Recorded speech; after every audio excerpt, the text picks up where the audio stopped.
In today's show, we're looking at the waiver wire for fantasy basketball. Michael Bolton. Thanks, Josh. It's Michael Bolton here, and it's time for another episode of the Locked On Fantasy Basketball Podcast. Let's get to it. Let's get to it, indeed. You are Locked On Fantasy Basketball, your daily fantasy basketball podcast, part of the Locked On Podcast Network.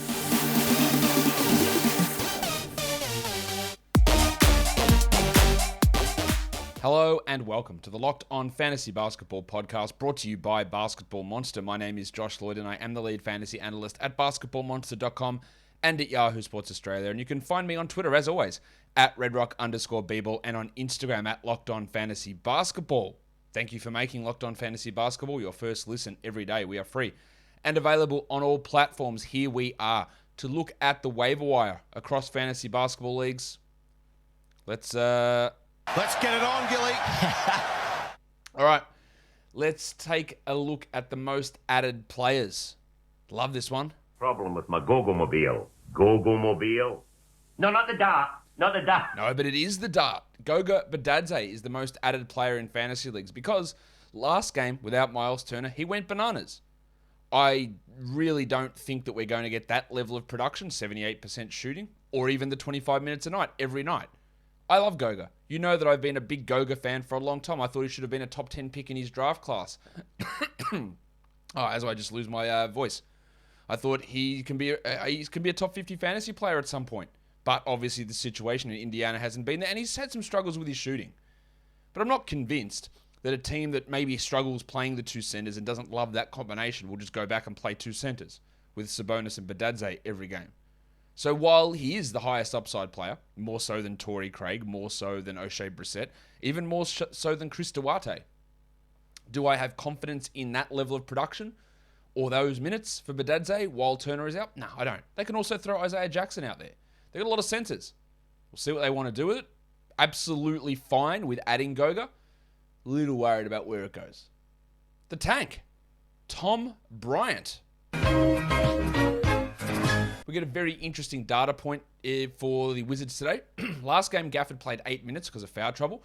Bryant came in, scored 15 points in 15 minutes with a 36% usage. Two of those things aren't going to happen every game. I don't think Gafford's playing 8 minutes, and I don't think Bryant's having 35, 36% usage. So those two things are probably not going to happen. So what does that leave Tom at? Does he play 15 minutes again and score 10 points with 4 boards and a block? Which is all right. But it feels like someone is going to have to get sat down or traded, Montrezl Harrell. I didn't actually realize that Bryant's an expiring contract this year. So they just extended Daniel Gafford. They signed him to a new deal. Whereas Harrell and Bryant, as much as they might say they like Bryant, they're both expirings. So who do they view as the center they want there? Again, if you want to add Thomas Bryant, there's absolutely nothing wrong. That is why you have a stream spot. That is why these players who are fringe guys, Royce O'Neal, Dorian Finney-Smith, Jordan Clarkson, Tim Hardaway, Kelly Oubre, why those fringe guys become droppable. Because you drop them, you take a flyer on someone, like a Goga, like a Tom Bryant, and you see what happens. I don't believe that Tom Bryant's going to be able to get 25 minutes a night or maintain 36% usage in 15 minutes a night. But if you believe that, that's why you take a flyer on it. Aya Dosunmu. Alex Caruso is returning, so we'll see what impact that has on Dosunmu, but still no Lonzo Ball. I think Lonzo might be out a little bit of time here, to be honest.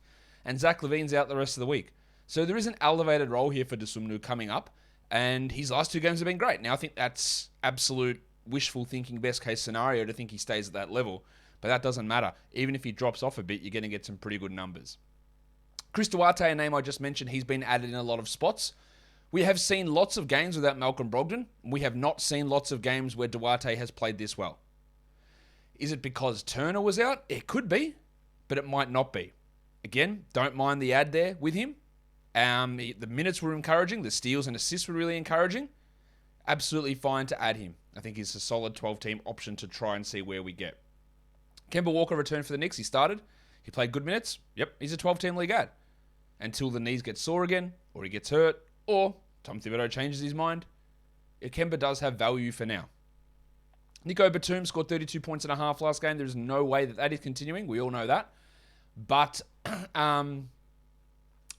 is he worth a 12-team ad? He is if you're expecting 7 or 8 points per game with those other stats that he can provide. Like, he's fine, again, but he's a fringy sort of player. And then when they get Kennard back, it's going to be Kennard, Batum, Mann, Bledsoe, Coffey, all of those guys sort of eating into each other's playing time somewhat. And that's going to have, I think, some of an impact. But he's not a bad ad, for sure. John Kuminga, he's going to be starting until Draymond returns. Last game, it was a little bit of a dud in the start, but he did get foul trouble. I think he probably plays 30 minutes a night. I think he can contribute steals and blocks with some scoring. It's going to be a hit on your percentages, for sure. You got to deal with that, Kevin Porter style. But he's a worthy grab. Justin Holiday, Justin Holiday's fine. Again, there is a benefit with Turner and Brogdon out. He gets some more shots. He's a steals and threes sort of specialist. He's totally fine, but to me, he feels like an O'Neal, a Finney-Smith, one of those fringe players where you add them, but is there really significant upside? Probably not, but not a bad 12-team option. Amir Coffey, he's a solid ad for now, but again, the return of Kennard is going to have an impact somewhere. Coffey's playing really well, and I would prioritize him over a Duarte. I'd prioritize him even over a Batum. I think there's longer staying power than maybe what Kuminga's providing. I would be looking at him. And Onyeka Okongwu, as long as Clint Capella's out, Okongwu is a top 180, 70 player. He's an absolute must-roster player. And then he turns into Omer Yurtseven, or turns into what Jalen Smith turned into, is that when the players return, he becomes a droppable guy. Because I don't think he's going to be able to share the court with Capella or split those minutes evenly. I just don't think that's a realistic expectation for Okongwu. I love him. I think he's a really good player. I think he's going to be a very good player. And I think as early as next year, he might actually be the best center on that team. I just don't think that's going to translate for fantasy this season. Let's look at a new year, because it is a new year, and BetOnline wants to wish you a new betting year, because that's the thing. BetOnline remains the number one spot for all the best sports wagering action. They're too classy for betting. They're wagering for 2022. New year and a new updated desktop site, or use your mobile device. Go there, sign up using the code LOCKEDON and get a 50% welcome deposit match bonus. From basketball to football, the NHL, boxing, UFC, or right to your favorite Vegas casino games. What is your favorite Vegas casino games? Do you want me to give you an admission? I've only played one casino game ever in my life. Played roulette for about 5 minutes. That is it. I know how to play other ones. Not craps, don't know how to play that. But roulette's the only one I've ever played. But if you are interested in Vegas casino games, or just casino games in general, because they're not exclusive to Vegas, BetOnline has it. So don't wait and take advantage of all of the amazing offers for 2022. BetOnline is the fastest and easiest way to wager on all of your favorite sports. BetOnline is where the game starts. Let's look at droppable players. Now, these are guys, again, you do not have to drop them. With some of them, you probably want to. But they're just options if they're on your roster and you want to grab one of those players that need to be added or can be added or are being added, then these are candidates to be moved. Alec Burks. Alec Berg. Yeah. Kemba was back. He went into a really piss-poor role. His minutes and that bench rotation is going to change quite often, but there's no point holding on to him. Otto Porter, like, he's fine to stream, but if Kuminga's going to start, then he's a drop. Yep, no worries with that. Corey Joseph and Killian Hayes. Both guys streamed in a lot, I guess, for yesterday. They've been dropped quite a lot. These first few on this list are guys that are most dropped players. Joseph is inexplicably getting a lot of minutes. He is one of those guys that has skated by on being a great team man and a guy that gives the facade of being a good defender, while actually being a bad defender, bad passer, bad scorer, yet always gets these opportunities, and it infuriates me. He just frustrates me so much because he's just not as good as some of these bad coaches think he is. Just think of the coaches who've been giving him minutes: Luke Walton and Dwayne Casey. There's your explanation. He's fine as a stream option because of the nonsense of Casey, but he's not a must roster. Omer Yurtseven, we know he provided great value. No, see you later, bye. Emmanuel quickly played 9 minutes. That's embarrassing for Tom Thibodeau, but he's a drop. And I think these next guys can be considered drops too. PJ Washington Jr., he can be maybe a top 130 player, but is that enough to hold on to? Probably not. MC Hamadou Diallo, again, while Jeremy Grant is out, Diallo can be okay. There's ups and downs, but Grant's going to return and Diallo is going to go back to doing nothing. And maybe Grant is traded. Who knows? But Diallo needs this high-usage second offensive option role, and he's just not going to get that. Dan Gafford, yeah, fortunately, he's a drop. When they're running, look, maybe he gets back and plays 23 minutes if someone is traded. But if you need the roster spot, if you're willing to sit on it for 3 weeks, fine. And it's the same with all these ones. Maybe something opens up. but move on. Jordan Poole, I don't think you need to worry about anything. Look, the Warriors aren't trading Klay Thompson. So you can go ahead and drop Jordan Poole in basically every single 12-team format. Let's look at must-roster players now. These guys are on your wire, and they are, in some spots. They need to be on a roster. Anthony Simons. I know that the return of CJ McCollum and the eventual return of Norman Powell is going to have an impact on Simons. McCollum we've already seen. Powell will come. But he still needs to be on a roster. He's available in over 50% of leagues on ESPN. Herbalife Jones and Josh Hart, they're on this list all the time. Just add them. Just add them. Marcus Morris is rostered in 20% of leagues on ESPN. I don't know why. There will be an impact if Paul George returns. But there's a word there that's important, and that's if. Kelly Olynyk is going to return. Look, he is significantly better than Trey Lyles. Dwayne Casey, your mate, wants to play Trey Lyles and Kelly Olynyk together, which is absolutely, kids, I am very sorry about this. It is fucking hilarious that this guy thinks that that's an option. This guy is the best bloke, shittest coach going around. Kelly Olynyk and Trey Lyles are going to be a front court. Mate, get fucked. Maybe I'm wrong. Maybe it's going to be just so offensively unstoppable. Anyway, Kelly Olynyk's a must roster. Kevin Love, yep, got to roster him. Pat Beverly and Jared Vanderbilt Bar. I'm going to talk about them until I go blue in the face. What are we doing? Add them, please. Brando Clark. Grizzlies are getting smashed with health and safety protocols. No Kyle Anderson, no Desmond Bane. Now there's no Tyus Jones.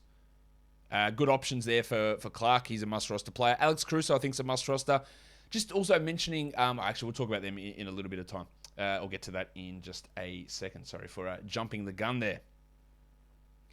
Let's look at upside grab type players. It's hard to judge these ones, but we are heading towards a trade deadline. Isaiah Jackson, really good shot blocking player. If opportunities arise, can he push ahead of Goga? Does Turner get traded? Does Sabonis get traded? Just a name to watch.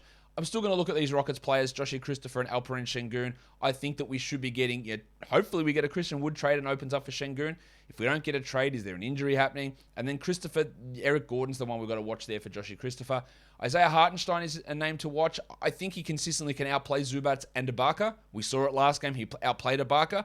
Whether that will happen every game, I don't know. But if Ty Lue's going to go with this maddening theory of playing three centers and working out who the best two are every game, eventually the pattern will arise where Hartenstein is one of those best two every game and he just needs to get those minutes. And Cam Reddish. I don't have big hopes for Cam Reddish in New York. There's just too much of a roster mess. Have a look at the way that Burks and Quickly's minutes looked in that bench unit. And Reddish has got to slide in there somewhere as well. Look, there's probably not enough minutes, but I don't mind an upside stash on him just to see. I honestly, I think it's a 1% chance that he becomes a 12-team league player. But maybe that's enough of a chance, and I just thought I'd mention him.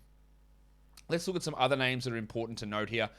The wave pool, De'Anthony Melton. You can also throw John Conchar into that mix. No Desmond Bane, no Tyus Jones, no Kyle Anderson. Melton surely has to get at least over 20 minutes. Probably 23, hopefully 25. I understand that he has been frustrating, and the way that the Grizzlies use him is frustrating. But they have no other option. In deeper leagues, Zaire Williams and Johnny Conchar become an option. I'd prioritize the Melton, Conchar, Williams with Clark ahead of that group as well.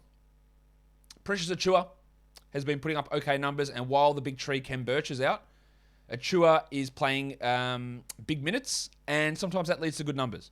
I think he's more of a 14-team league player. Kessler Edwards has fringe 12-team value while Kevin Durant is out. I think Jalen Suggs needs to be playing 30 minutes a night soon. I've been really impressed with his game since returning from thumb injury, and the numbers have been solid. So I would be adding him and seeing where that goes.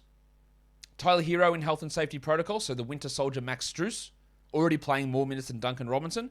He could solidify 30 a night for the next week. That's a solid 12-team option. Amir Coffey we spoke about already. I don't know why I put him in both sections. Chimezie Metu, the roll's up and down, but does Harrison Barnes get traded? Does Chimezie Metu get traded? Does Alex Len get traded? Does Tristan Thompson get traded?